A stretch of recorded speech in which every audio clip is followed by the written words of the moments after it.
Pour nous retrouver en promotion D où l'US Sandre semble avoir pris sa vitesse de croisière, celle des victoires, mais ce dimanche, on pouvait parler de derby du haut de tableau avec le déplacement à Pâturage, un autre candidat au titre, l'occasion aussi pour les Pierrots de retrouver un ancien coéquipier, en l'occurrence Denis Roisin. On découvre de suite le résumé de nos confrères de Télémos Borinage.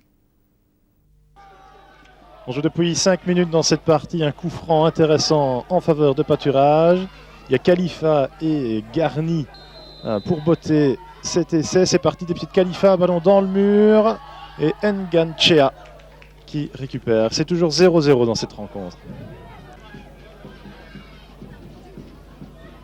Ballon récupéré par les Pâturageois.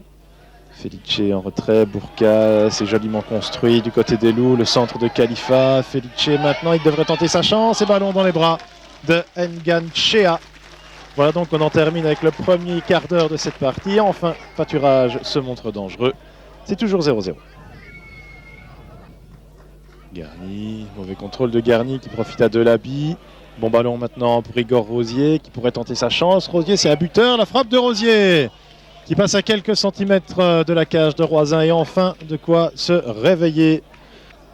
Ballon maintenant vers Lepard qui a un petit peu de champ devant lui, il peut rentrer dans l'axe même. C'est Rosier, Rosier qui écarte pour Delaby, c'est bien joué. Le centre de Delaby, Roisin qui passe à côté. Le long coup franc vers Bourka qui peut pas reprendre ce ballon de la tête. Khalifa maintenant. Et bon ballon maintenant pour Felice qui peut centrer. Et ballon repoussé malheureusement. C'est pas terminé. Felice à nouveau et la frappe. Et l'arrêt de Nganchea. C'était sans doute la dernière possibilité de cette première mi-temps. Une première mi-temps quelque peu ennuyeuse. Et un petit carton jaune en faveur de Pasqualino. Je vous disais une première mi-temps un peu ennuyeuse. Et finalement, les plus belles occasions étaient à l'actif de l'Union du Centre. Le score à la pause est de 0-0. Djami de la tête maintenant, Geers, ballon pour Rosier. La bonne sortie de Denis Roisin. Un gardien qui réussit toutes ses interventions. Il faut dire qu'il doit être très motivé cet après-midi puisqu'il affronte tout simplement ses anciennes couleurs. C'est toujours 0-0. Il reste 25 minutes à jouer. Un pressing de Bourka qui récupère le ballon. Maintenant, il y a un coup à jouer. Bon service vers Khalifa. Khalifa, c'est goal! C'est goal alors qu'on s'y attendait absolument pas. Mais il y a eu ce très bon pressing de Bourka. Et ce parfait service pour Khalifa. Et c'est l'ouverture du score. Alors que l'on joue depuis 63 minutes dans cette rencontre. 1-0 en faveur de Pâturage. Et voici une belle possibilité pour l'Union du Centre de revenir au score. Mérir pour donner ce coup franc. Et ballon dévié qui passe à côté. Ballon maintenant sur le côté droit vers Chiami. Chiami le centre. Qualia de la tête et c'est goal. Et voici donc l'égalisation de l'Union du Centre. Une égalisation signée Qualia qui est monté au jeu il y a quelques minutes seulement. Et il ne reste dans cette partie que 5 minutes à jouer. Tout est donc à refaire pour Pâturage. Bon service vers Khalifa. Le centre pour Felice. Il y a une possibilité. La frappe de Felice. Ballon qui passe à côté. Situation de 5 contre 2. Khalifa qui préfère y aller tout seul. Khalifa qui s'ouvre maintenant une possibilité. La frappe contrée. Djami. Qu'est-ce qu'il va nous faire? Il attend, il joue un peu avec son défenseur. Le centre.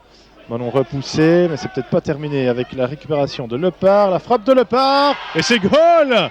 Et c'est goal! Quel but! Quel but de Lepard! Un but qui venait de nulle part.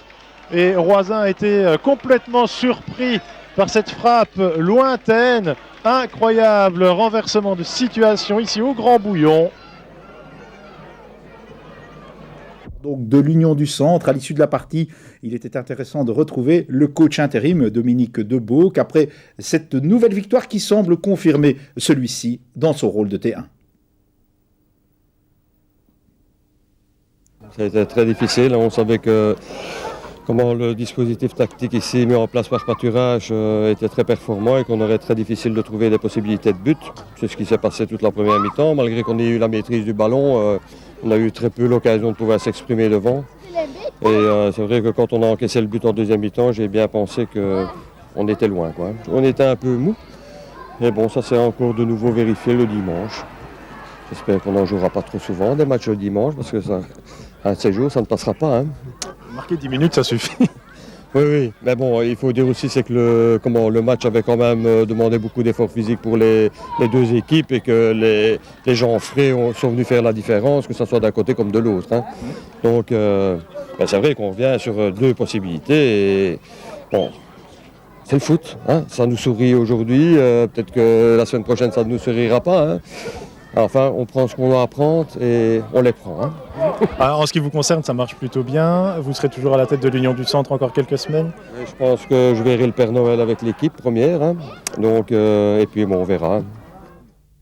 Eh bien oui, on attendra donc le Père Noël. L'autre match qui nous intéressait dans cette promotion D, c'est celui qui opposait Soigny face à Wallin. Et on sait que les Carriers ont atteint leur cote d'alerte puisqu'après 6 rencontres de championnat, ils affichent toujours 0 points au classement général.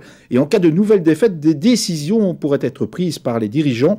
On retrouve de suite Philippe Sainte pour les commentaires de cette rencontre.